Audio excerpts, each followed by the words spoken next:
मित्रांनो, आजच्या या मैदानामध्ये ना एक चांगल्या अशी मैत्रपूर्ण गाडी पळाली, किस्मत आणि मन्या भाई पळाला. भाई नमस्कार. नमस्कार. आपला परिचय दे ना. तर काय आमची गाडी प्रभाकर गणपत दिसले यात नावाने पडली. दादा ना आज एक चांगल्या अशी गाडी पळाली, किस्मत आणि मन्या. कसं काय नियोजन घडून आलता? नियोजन आधी आमच्या मागच्या अड्ड्यात पण नियोजन झालं होतं. एक गाडी पण गुलाल घेतली होता, आता पण गुलाल घेतली. दादा काय बोलू शकतो, आज किस्मत ना चांगला असं पळतो, पब्लिकने पण दोन्ही खांदे पळतो. कसं काय असतं किस्मतचं नियोजन? तर नियोजन काय आम्ही सगळी पोरं मिळून करतो, असं कोण नाही का नियोजन करतो असं काही नाही. दादा ना किस्मत पण आता एक चांगला असं पळतो. आता पुसेगावचा मैदान येणार आहे, किस्मत आपल्याला दिसणार का पुसेगावला? हो, दिसणार. दादा ना कुठेतरी किस्मत पण असं चांगला पळतो. आता पुढचं नियोजन किस्मतचं कसं काय असणार? आता बघू, आता जसं पहिलं होतील तसे नियोजन आम्ही करू. दादा ना मन्या पण आता चांगला असा पळतो. आता ही गाडी पुढे पळताना दिसणार? हो, दिसणार, 100% दिसणार. दादा काय बोलू शकता किस्मत बद्दल?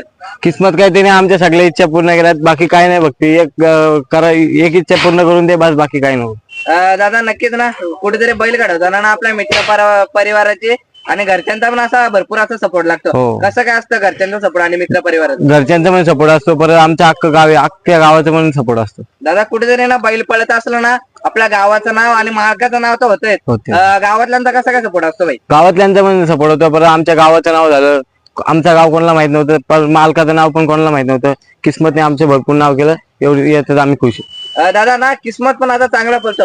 किस्मत आता म्हणजे खरेदी वगैरे करून गेली किस्मतची? खरेदी आम्ही 40 गावावरची केली. दादा किस्मत आधीच असताना घेतलेलं का म्हणजे दुसरा वगैरे? दुसरं असताना घेतलं. कशी काय खरेदी कशी काय करून आली किस्मतची? खरेदी आमचं आता मल्हारी भाऊ आहेत, त्यांच्याकडनं आम्ही खरेदी केली. साधारण दादा आपल्या किस्मतचे प्राइस वगैरे किती असणार? प्राइस तर सांगू शकत नाही दादा. आता दादा ना किस्मत एवढा असा म्हणजे मुंबईमध्ये पण बिंदोड तुला घाटाव पण असा पळतो चांगला, असे किस्मतला मागणी वगैरे आली? हो, आले होते 100%. किती साधारण प्राइस वगैरे किती आली?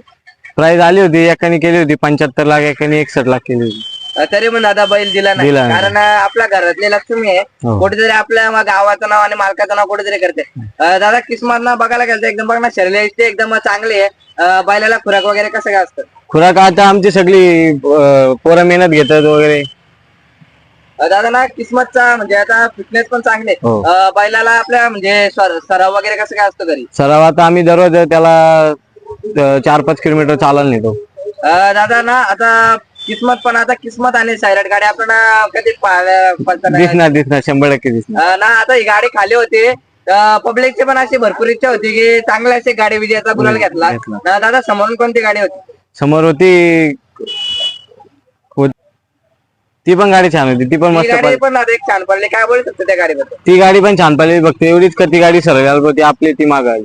हा ना दादा, नक्कीच कुठेतरी बैलगाड्याचा खेळ म्हटलं ना कुठेतरी शांतता संयम लागतो. कसं काय असतं जल्लोष आम्ही जल्लोष कधीच केला नाही. आमच्या मालकाने आधीच सांगून ठेवलंय, जल्लोष वगैरे काय करायचं नाही. उद्या आपल्याला त्यांच्या पायऱ्यात पळायचे, आज विरोधात खेळलो तर उद्या आपल्याला त्यांच्या पायऱ्यात पळायचे. दादा नक्कीच ना बैलगाडाचं क्षेत्र म्हटलं ना कुठेतरी शांतता पण लागते, कारण ना पैरे जुळून येण्यासाठी भरपूर असे प्रॉब्लेम लागतात. कारण ते पण चांगलेच नंदी आणि किस्मत ते पण चांगलेच नंदी. काय बोलू शकतो बैलांच्या बद्दल? काय नाही, आता आमच्या बैलांनी नाव केलं तर त्यांचं पण त्या बैलांनी नाव करावं असं आमची इच्छा. दादा नक्कीच ना मनाबद्दल काय बोलू शकतो? मनाला तर तोडच नाही, आणि तो म्हणजे असं का गाडी साईडला जाऊन नाही देणार वगैरे. दादा नक्कीच बेस्ट ऑफ लक करतो, असेच गुलाल वगैरे घेतो. धन्यवाद तुमचा असा अनमोल वेळ मला दिल्याबद्दल. तुमच्या युट्यूब चॅनलला सबस्क्राईब करा आणि चॅनल खूप चांगलं होऊ दे. धन्यवाद बाबा. धन्यवाद.